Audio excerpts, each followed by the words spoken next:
All right, we're going to get started, and people will be joining us as they come from next door there where they're doing Kids Hope.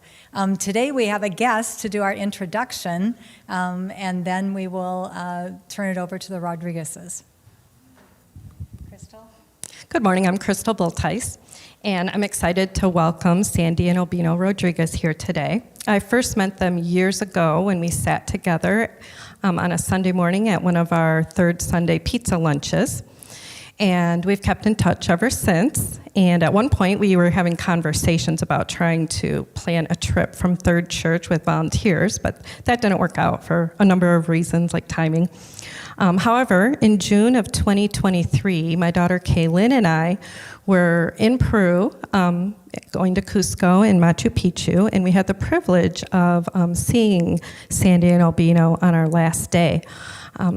We started out with a tour of Casa del Maestro, the House of the Teacher, by Albino, and there we were able to meet some students who were busy studying for their college entrance exams. We learned about the vision of Casa del Maestro, which you'll be hearing more about today, to help equip Indigenous youth with Christian values and beliefs, and helping them discover their calling and giving them the skills to face today's challenges. With many of the young people who come from the villages to Cusco facing possible exploitation when they leave and come to Cusco, I believe that Casa del Maestro is having a profound impact. After the tour, Sandy and Albino had us over to their house for lunch, and I most remember the long table that they have so they can host students and visitors and friends and gather them for celebrations and fellowship. And I think that table, to me, symbolized the community that they've built for young people there. After lunch, Sandy and I talked quite a bit about the Peruvian education system, while Kaylin enjoyed crafts with their children, Doriana, Tobias, and Felicity. It was a great ending to our trip there. And we have a picture of Kaylin doing the crafts that will appear in a second. So please join me in welcoming Sandy and Albino. I'm looking forward to hearing more about their mission work in Peru today. And there's Kaylin with Sandy and Albino. Such good memories. Such good memories. Crystal, I think you can do the whole presentation. You did the summary already. You have. If you just listen to Crystal, she can be our representative here always, because truly you did a great summary of exactly what we do, and something that we just came back from Mission 2025 through the RCA and the Global Mission.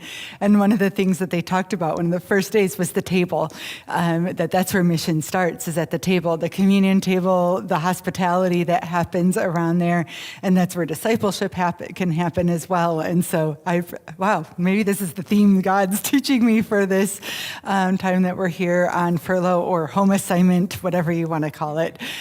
We just arrived here, a week ago into the United States, and we are here until February 28th.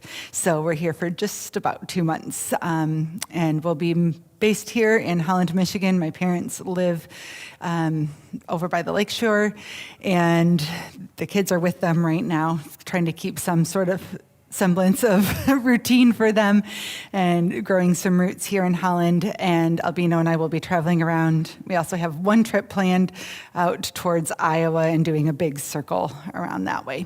So we're here, and we're so thankful we could fit in Third Reformed Church, and for the invitation to be here. You have been such faithful encouragers and supporters over the years, and that you send one of your own down to Peru to visit us, and we get those fun memories.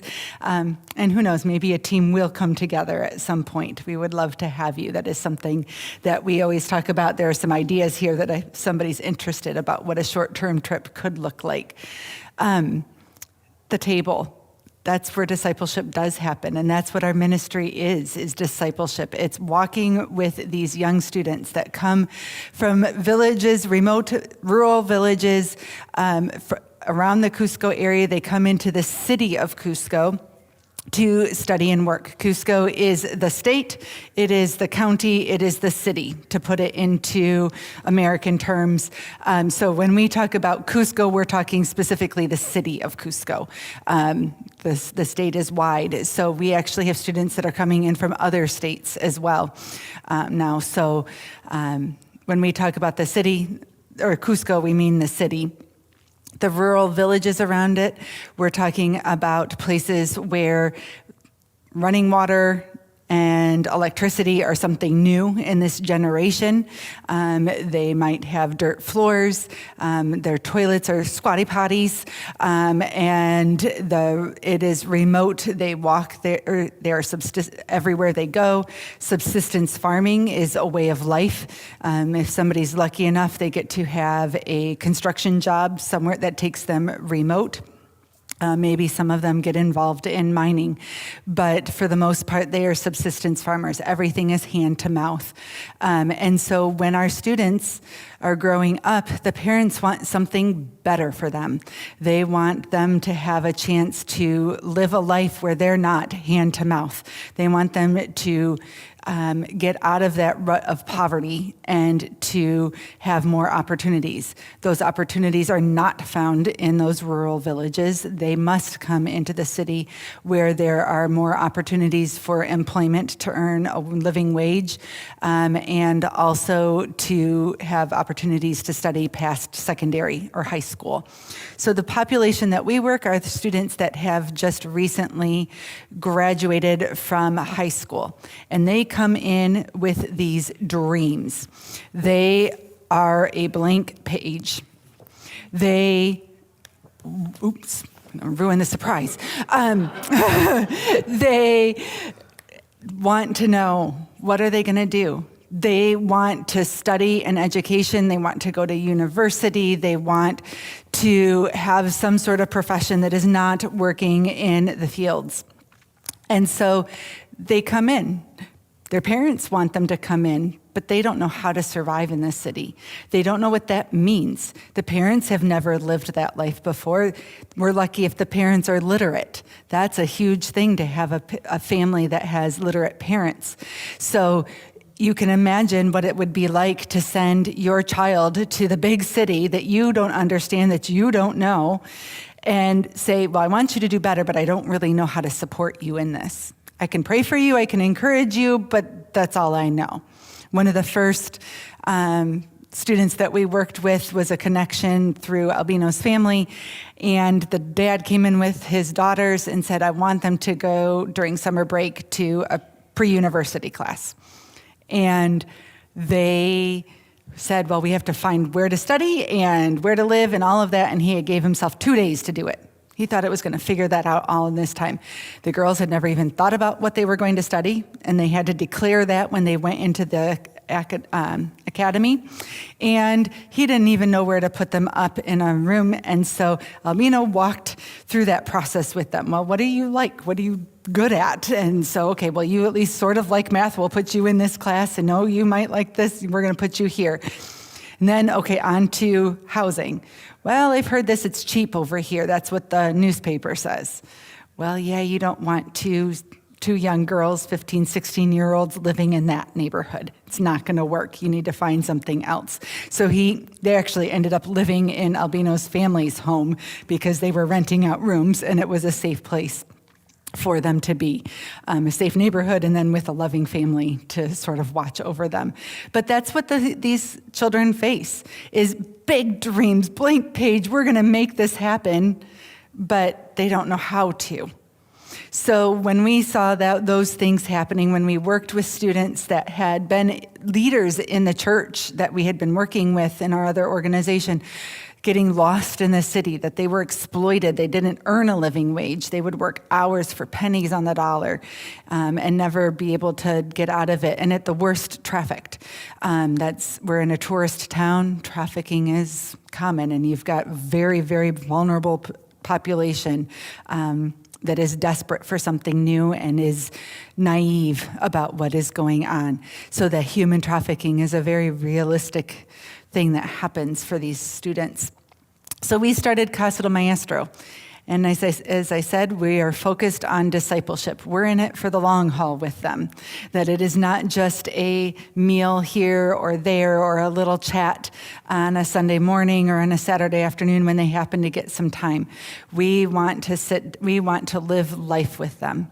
So what we've done is formed a discipleship program that takes them from recently graduated high school students all the way through their post-secondary studies. And we take them that first year. We have what we call the academy, and they are in an intensive discipleship program where they basically do not leave our site except for to go to church. We are forming a strong foundation for them so that when they are out there in the world working and studying, that they have started to look at what Jesus says about who they are, who is God too. They go through the entire Bible in the year. We have a reading plan for them, and they read the entire Bible in the year. We have Bible study classes for them, and they are living in a community, so we have other students that are pouring into them when they're homesick, when they're frustrated, when they're feeling lost. We have students come alongside. Let's pray. We're going to figure this out together. Let's pray together. So we form that, but we also do some even more practical things with academic remedial help, where we're helping them get ready for those entrance exams that Crystal talked about. We're doing the computer skills. We're giving them a reading plan just of reading books. There's not a habit of reading out in the villages, and so we give them a reading plan that they have to do summaries on. We do English classes because that's a requirement for all of their other studies. So let's get started right now while we have your attention. And we do all of those things for that first year. After that first year, then they decide, hey, we like Casa Maestro. I can live with these rules. I can live with this community of other believers around me. Then they can apply for the residency. And that residency program is between 3 to 5 years. And that's where the students get to live a little bit more freedom of life, where they can find a job. They start studying. They study for their university entrance exams, and life becomes a little bit more in a normal rhythm for them. It's beautiful to see how the students, as we've grown over the years, we have 16 students currently. We just graduated 3 in December. So we were at 19. We got 3 through their whole career of academic career. And we're at 16. In March, we're going to accept 12 new students. But it is amazing to see how they come around each other. At the beginning, I said exploitation is a big deal. Trying to find them jobs. Where can they work where they're not going to have to work these long hours for pennies on the dollar, or one that accommodates their schedules? As one after another find a job, they start bringing in the other students. So, for example, we have Yanina, who just graduated with her nursing degree. She had found a job taking care of an abuelito, an elderly gentleman in the home, and doing in-home care for him. She started training the other girls to take care of them. And so between all of them, they had all the 24 hours, 7 days a week covered to take care of this abuelito. And then he passed away, and they got kicked onto another one, and that has become something where they are now in-home caretakers. Not all of them are nursing students, but it's something that they can do. We have another one, KFC opened, and of all places, KFC actually works around students' schedules, and they can work part-time jobs for a very good wage. And so we had one student got in there, and she says, hey, there's an opening, and pulls the next one in that needs a job. And so that has been a huge blessing as we've grown as a community to be able to support each other, that it's not just Albino and I, and it's not just our director, Joni, who is there helping. So we're able to provide some very practical, tangible things for these students. But more than anything, we're able to just walk alongside of them. So many of them come from trauma. They come from broken homes. And we help them work through that. Just simply moving from the village into the city is a trauma. It's a challenge. It's culture shock. it's like moving to another country. They may speak a similar language. They've heard Spanish in schools, but their heart language is Quechua. They are in a place where it's a big city where the transportation is different. They feel lost. They don't feel known. And we can let them know they're known. God knows them, and people here in the church know who they are, and they are seen by people. So as they continue to grow and they start to make a life for themselves, their dreams start to come. And they start to fill in the lines as they hear the word. They start to see what life could look like, what they actually are achieving the dreams that their parents wanted for them. They have money. They're getting that education that their parents didn't have. And they have a life for themselves in the city. And that's beautiful to see. But I'm going to take you back 10 years. I said it takes a long time for discipleship to happen. 10 years ago, we were starting the residency program, and we were looking for who are we going to actually put in this house now that we want to have students come live with us, that we're not just going to meet with them for a class here, a class there, but we're going to focus on them. We looked around and got some suggestions from people, and we found Ruth Mary and Uber. Were two of the students, but I'm going to speak primarily about Ruth Mary. Uber comes in a little bit later. Ruth Mary was one of those girls that was just starting her university education as an accountant. She was excited for what life was doing, bringing her. She was very involved in her church. She was in the youth group. She was becoming a leader. She even brought one of our new students in. She was serving others. And so she was girl with her head screwed on straight. She seemed like she was someone, and she was going somewhere. And we thought, we can work with her, and she'll become one of those leaders within Castle Maestro in the residency. But then life took a turn for Ruth Mary. Her father became a severe alcoholic. Until this day, he still is a very severe alcoholic, basically lives in the streets as he goes from one drink to the next. And that turned Ruth Mary's world upside down. Her dad no longer could provide for her education. She couldn't study. She saw it devastate her mom. Her little brother was lost and did not have the role model of his dad. And Ruth Mary became desperate. She was sad. She was willing to try and do anything. And it seemed like no matter how much we tried to encourage her and help her through that and say, we'll figure things out. God can work through your dad, and you can still go on even though this tragedy is happening within your family. But that desperation got a hold of her, got its grip, and she met some man on the side of the road that pulled over as she was heading to the market one day and said, "Hey, you look sad. You look like you need a job." She's like, "Yeah, I do need a job." And she started to believe all these things that he was telling her. And crazy lies. But she believed them because she needed something to fill and to turn around the life, to feel like she could do something. And to this day, I will tell you, I still believe if it hadn't been for divine intervention, we would have lost her to trafficking, that we would not have seen her again in this lifetime, because that's how serious this situation was. But it was divine intervention. She told Uber, who told her, "Tell Sandy and Albino, you need to talk to some people about this." And we were able to get her away from this man who was trying to convince her that she could have this unbelievable life.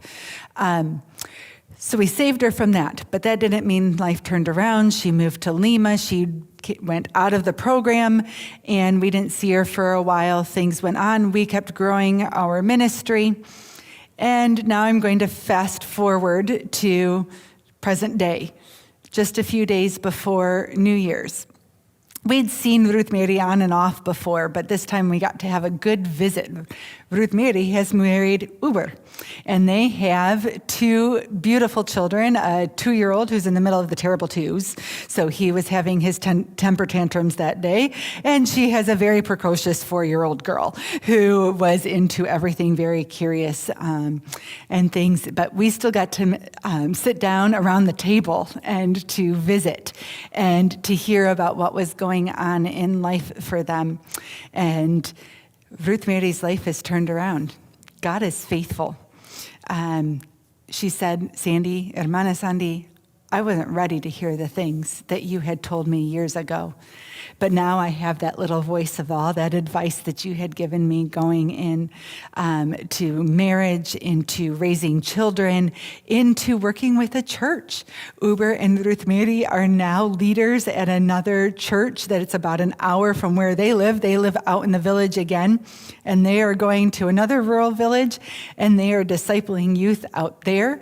They are working with a group of marriage. They get together and say, as couples, we just get together and talk about marriage. What is it like to be married? We encourage each other. We're helping each other.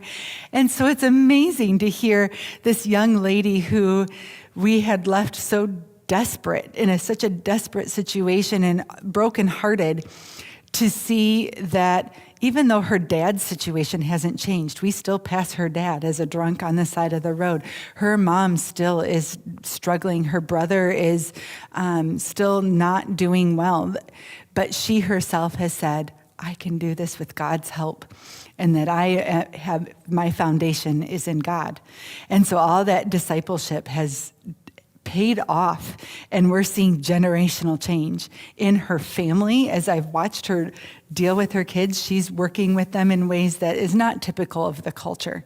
And so I can see her with a patience and a calmness that is just gives joy to me as I watched her with this 2-year-old throwing a temper tantrum. What mom doesn't get a little anxious when their child is doing that at somebody else's house? She handled it.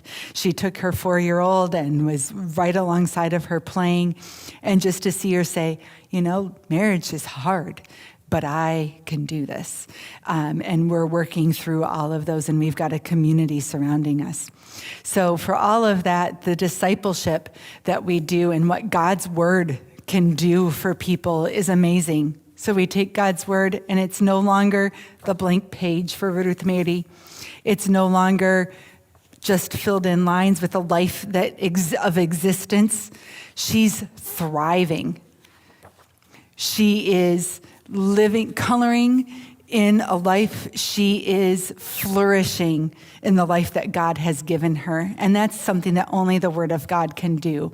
And so we are so privileged to be a part of that through Casa del Maestro, and to be able to work in these young people's lives as they grow in Christ and get to know Him, and He knows them, and they know that. They find their identity in Christ.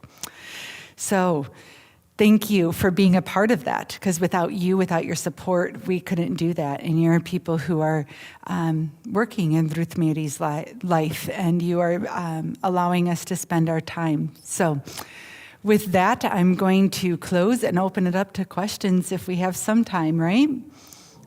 Okay. So, yes, Kama.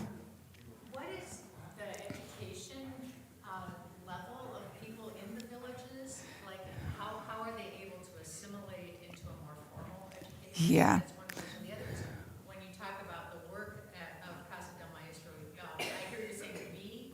Is that Yes. just you and Albino? Okay. Well, we means Albino and I and our director. We have a Peruvian director now. We started it with several other people. We started Casa del Maestro in 2009?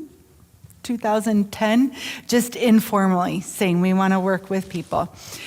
We went back formally in 2013 as RCA missionaries. So we had a board of directors that was there in name. We had people saying, yay, you can do this, but we've got our own life. And so it was Albino and I who were working full time in this ministry. But as it has grown, we said to one of our board members, please come and be host parents. And so we stepped out of that role as host parents, got Joni Carvajal and her husband and his house parents. COVID hit. We closed everything down because all the students went back to their villages, and keeping a house was too much money for an empty house. And also we realized we were full at capacity and we couldn't grow beyond that. So we stopped the house parents of somebody living in there, and but then when we were able to reopen, we slowly transitioned Albino out of the director role and put Joni Carvajal, who was our host parent and board member, into the role of director. So she works nearly full-time with us, and she's the go-to. So she's keeping everything on the running while we're gone right now. She's the one who does a lot of the discipleship with the girls. She just has an amazing way about her that the girls trust her. She lived that life. She was that student that came from a rural village and was lost. She thought that she was going to have a safe place with her aunt and uncle to live. It turned out not to be safe in the home, and that is a very common story, and really struggled to make a life for herself. So she knows what's going on, and she connects with these girls. We have primarily girls.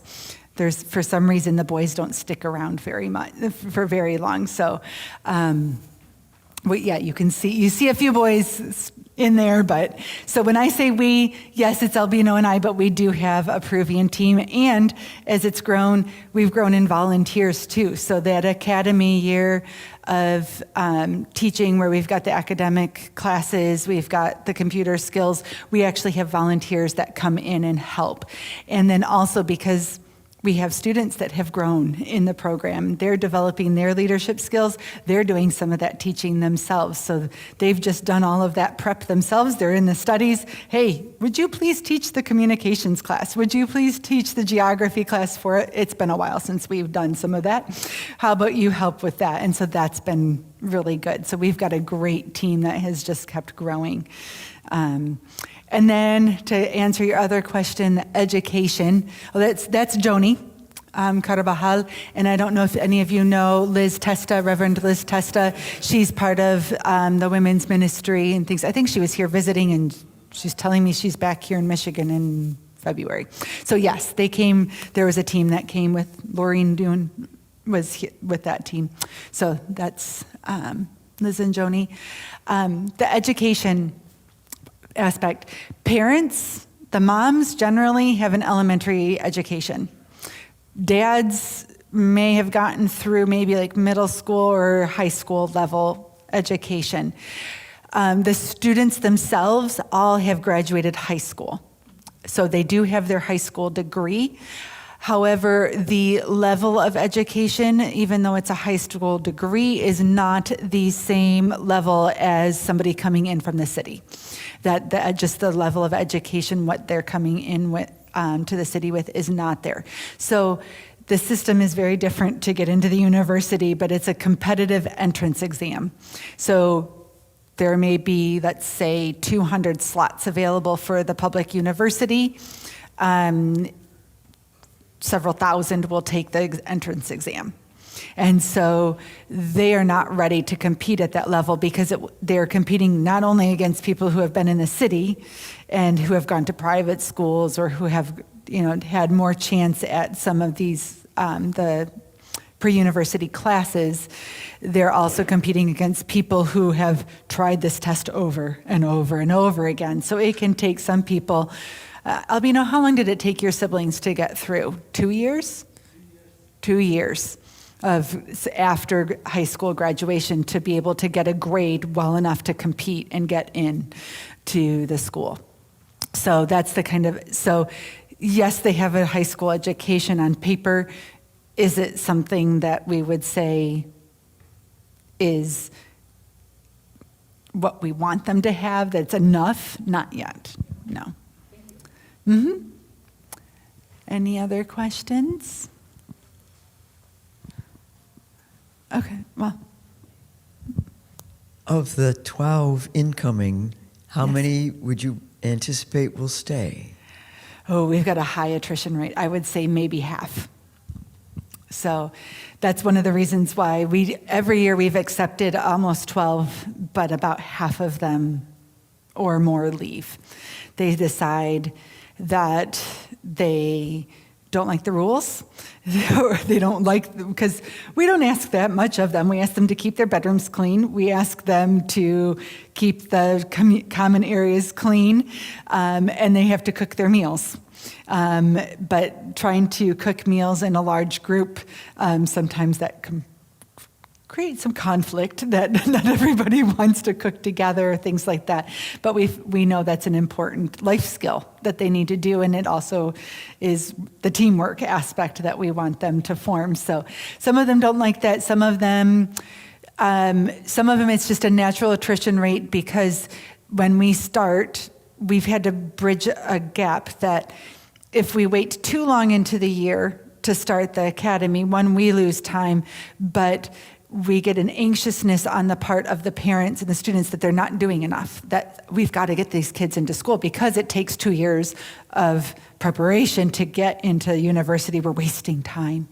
And they feel like they start to feel like the academy and what we're providing is a waste. And we say, no, it's not. This is if we can get them comfortable in the city, if we can give them the community, then all of those extra peripheral things are taken care of and they can focus on their studies. But if they are feeling lost, if they can't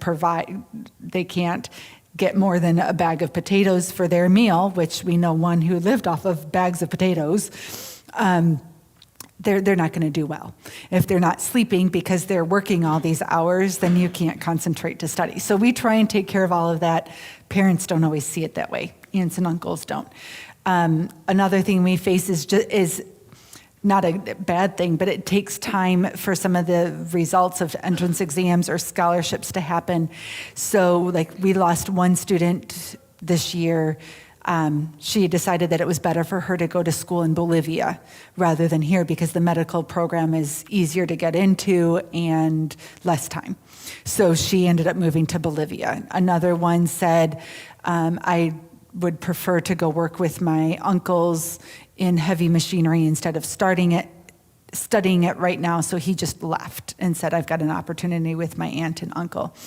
And then others just sort of say, yeah, I don't know what I'm doing anymore, so I'm not going to stick with it. Even though we're willing to, they're 16, 17, 18 years old typically when they come to us. And so it's sort of that age group too where they just don't know and it's hard to commit. So we'll see. We hope every year that they all stay. But yeah, I've started to learn by July is when we see them start to drop off. And that's okay. I've learned that God gives the ones that we need to see. And even the couple days or weeks that we get to see them, they're touched. So we can move on. You had a question. Is there a cost? Is there a cost for the student or the family, or is it a scale, or how do you work that? For the academy, we have put, because of that attrition rate, we have put a 200 SOL, which is less than $100, like $60, I think, price. But a 200 SOL deposit or guarantee down. And if they make it through half of the year, they get 100 soles back. If they make it through the second half of the year, they get the second 100 soles back. So it does not cost them anything, but we want them to have just a little bit of skin in the game to start with the academy. Makes them think at least a little bit, or at least, hey, you might want to hang out for at least another month more. That's all you have left. You can eke it out another month to get the next 100 soles back. What we do provide once they get into the residency and even the academy, we provide for their housing, which includes their rent and all their utilities. So water, internet, electricity, all of those basics. We take that off, realizing if we can take the edge off, then we get a little bit more of their time for that discipleship. Otherwise, they're really working. But we don't want to give them the hand out. We want to give the hand up. And so they are required to pay for all of their living expenses in terms of food and clothing, things like that. And they, up until now, are paying 100% of their education. We also want their parents to take some responsibility, to not abandon them and say, oh, well, Casa del Maestro has them. We don't have to do anything more. No, you're still the parents, and which is why we also have parent meetings 3 times a year where the parents are required to come in to participate, check on their students, and we ask if they can to bring in whatever produce that they have from the field. So we'll get big things of bananas or sacks of potatoes come in at that time, and that is a way that maybe they don't have the money, the cash, to support their students, but it helps offset that. And then also with the cooking together, it lowers the cost significantly because they're pooling their money together into the communal kitchen. So that also helps them. Mike. This is for our Zoom people. Oh, yeah, You definitely. have some students who are in university and who've been successful, and do they continue to stay with you during that time? How does that work? Yeah, so that first year is the academy, so they're not allowed to study outside of Casa del Maestro. After that, they can start applying to national institutes like a tech school. They can do that, or they can apply and be at the university. And so we do have almost all of our students are studying except for 4 or 5 right now. Yeah, everybody that has been in there's only one that is not currently studying. She's just had a very hard time trying to get into the university. So we're working with her. Okay, this path isn't working. What else can we do? But every other student that's been in the residency now is studying. So we have students in communication, and that student, her name is Melanie. She actually just got accepted to the program of an exchange program with Mexico. So a couple days after Christmas, she took off and went to Mexico. So she's gone for a semester. So that's a great thing. We have some students that just graduated from nursing from the university.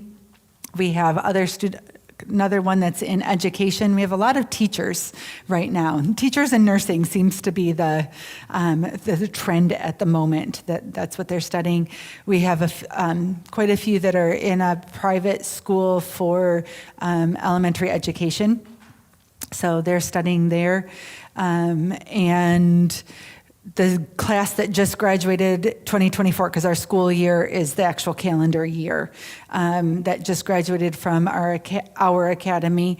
We have one that's going to try and go into auto mechanic, another one that's going into nursing, and another one that's going into tourism. We live in Cusco, Peru, Machu Picchu. That's a great career for a lot of them is tourism. So we actually, 2 of the kids that graduated, they just graduated tourism. From an institute, and one of them is that's been with us for quite a while. She is actually working at a travel agency that we helped start, and so she's now getting employed in that. So that's exciting that we don't lose her completely.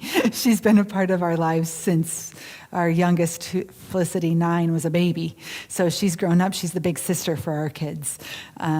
So we're very proud of all of them, but Dahlia's got a special place in our heart because she's been with us for so long. So yeah, that's Felicity, Doriana, and Tobias. Any other questions?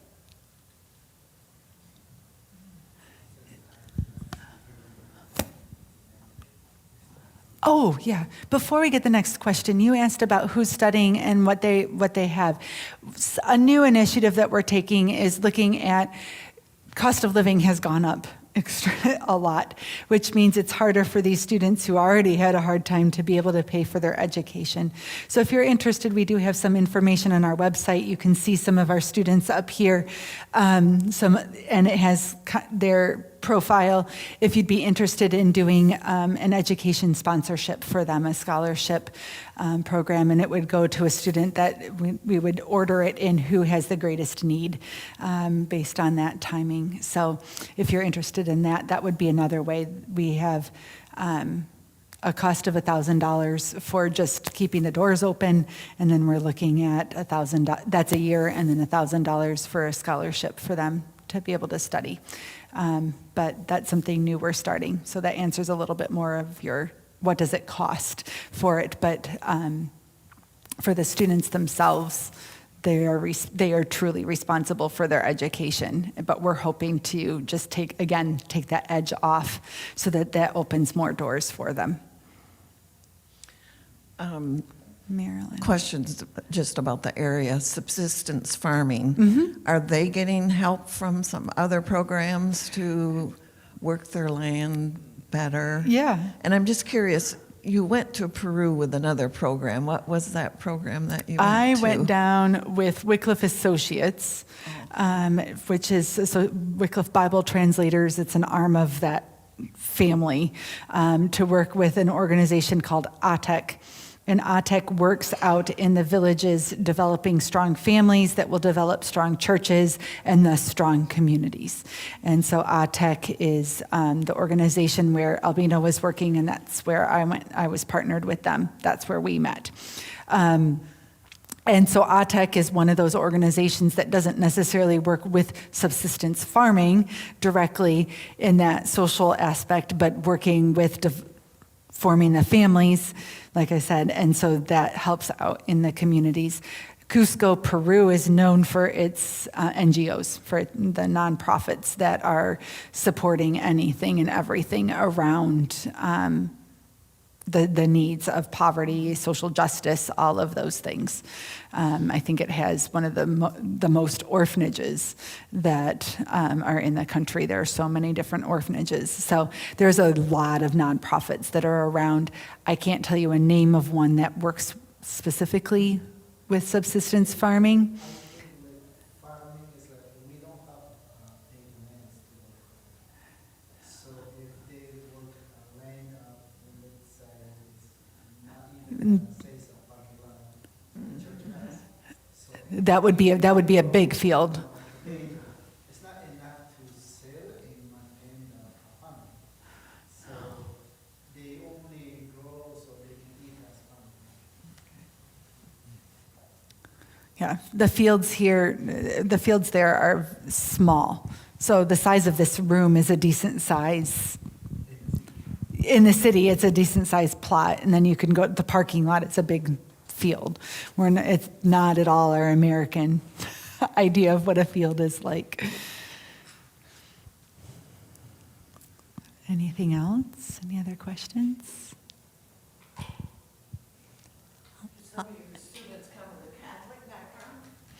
I would say almost all of them come with a Catholic background by default, because Peru is a Catholic nation, and that's the official religion.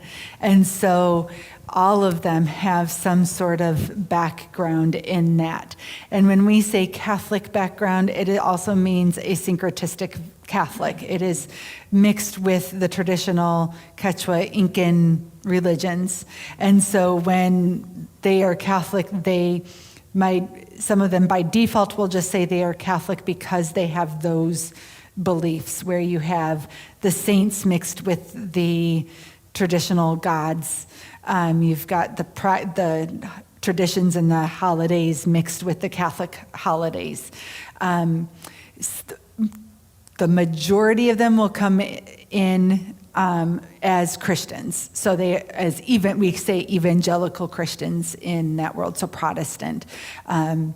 They will come in with faith. That's how we get a lot of our students, is through the pastors that we've worked with prior, that the organization that we have partnered with, word of mouth, those pastors will bring them in. So a lot of our kids have a saving faith in Jesus, but how do you take that faith and then live it out is what we really want to work with them. But we do have some kids who come in that don't have any faith at all. They don't know, but we're very upfront. We are a Christian organization. You will be required to go to church. You will be required to read the Bible. And we are going to speak with that language and love on you with the love of Jesus Christ. And you have to be willing to accept that part of it. We're not going to force you to believe that is not a requirement to be part of Casa de Maestro, but that is who we are, and we invite you to be part of that. Keep asking questions. This is much better than me giving a spiel up front. I'd much rather know what you're interested in. Well, this one goes back to the farming. We find ourselves eating a lot of Peruvian blueberries in the winter. That's what I hear. It's crazy. So there must be some large farms that are exporting. Yes, I think the blueberries come from Ica, right? So they are coming from the coastal areas that are far away from us. Blueberries won't grow in any kind of quantity where we live. So yes, in some other areas, there are large farms. I know that in, I know you don't know geography exactly, but if you go about an hour's drive out of Cusco and you drop down about 1,000 feet, it changes the climate drastically. Yes. And then they have a few in the Sacred Valley, for those of you who may know. They do have larger fields, and I've heard that a lot of those people will export their corn for medicine or other things like that. So there is some exportation. There are some larger farms, but in the rural villages where we're at, there's just never enough. We talk about agriculture, an interesting story. One of our students, how she supports herself, her parents have not been able to give her money, but she has a field that a couple times a year she travels back to the jungle region and she harvests coca leaves. And so she will go for a week or so, harvest all of those leaves, sell that, and that will pay enough for her studies for the semester, or at least pay for some living expenses depending on prices. But that's how she supports herself in a big chunk of money, and then she just still has to work throughout the school year. But yeah, coca leaves is one of the ways they support themselves.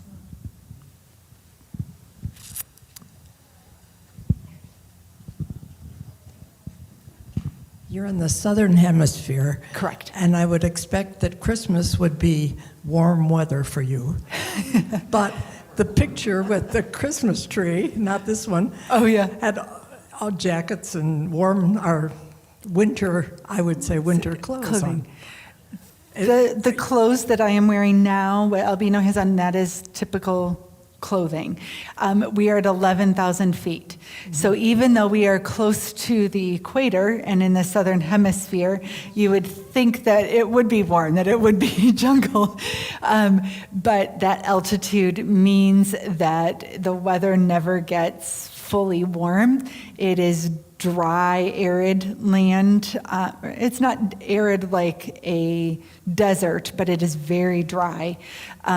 So in Christmas time, it's actually our rainy season. So our winter is our rainy season. So, our summer, which winter here, is the rainy season. So that's when we get all the precipitation. And so it actually gets chilly because the air, even though it's raining, is still not humid. And then there's no sun to warm you up. So then when we turn to our winter, which is your summer here, the sun is extremely intense because we're right near the equator, but there is no cloud cover.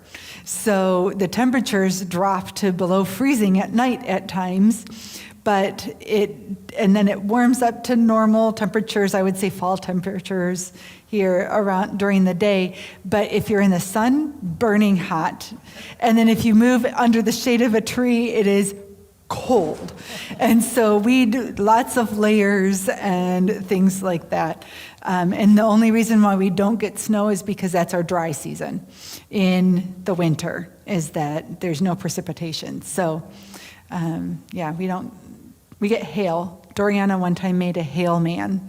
That's what she called it. It's my Hail Man. It was just this little tiny thing. She gathered them up, and yeah, her little tiny Hail Man with a green bean nose.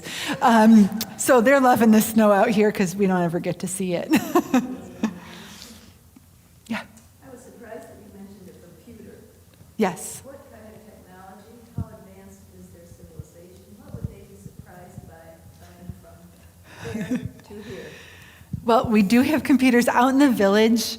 There's been a big push to get computer labs out there, especially since COVID. That's how they did it, tablets. So they do see that everybody has their cell phone, so all the kids are on TikTok and all of Instagram, all of the social media, they all have that now.